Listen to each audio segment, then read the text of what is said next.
കോഴിക്കോടിന്റെ വികസനത്തിനായി നിരവധി പദ്ധതികൾ നടപ്പിലാക്കുമെന്ന് ടൂറിസം മന്ത്രി മുഹമ്മദ് റിയാസ്. മനാഞ്ചിറയ്ക്ക് 1 കോടി രൂപയും സരോവരത്തിനായി 2 കോടി രൂപയും മാറ്റിവെക്കും. നഗരത്തിലെ പാർക്കുകൾ നവീകരിക്കുമെന്നും പാലങ്ങൾ ദീപാലങ്കൃതമാക്കുമെന്നും അദ്ദേഹം പറഞ്ഞു. ഹെലി ടൂറിസം പദ്ധതിക്ക് ഒരു പോളിസി രൂപീകരിക്കും. നിലവിലെ ഹെലിപാഡുകൾ ഉപയോഗിക്കുകയും സുരക്ഷ ഉറപ്പാക്കുകയും ചെയ്യും.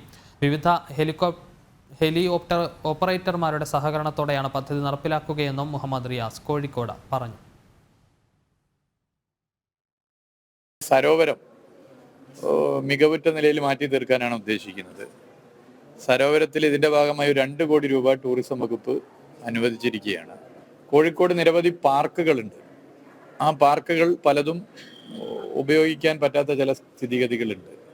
പാർക്കുകളെ കൂടി കുട്ടികൾക്കും ജനങ്ങൾക്കാകെ ഉപയോഗിക്കുന്ന നിലയിലേക്ക് മാറ്റാനുള്ള ഒരു മുൻകൈ ടൂറിസം വകുപ്പ് എടുക്കുന്നതാണ്. കോഴിക്കോട് ഫറോക്ക് പഴയ പാലം ദീപാലങ്കൃത പദ്ധതിയുടെ സംസ്ഥാനതല ഉദ്ഘാടനം അവിടെ നടക്കുകയാൻ വേണ്ടി പോവുകയാണ്. ജനുവരി 14.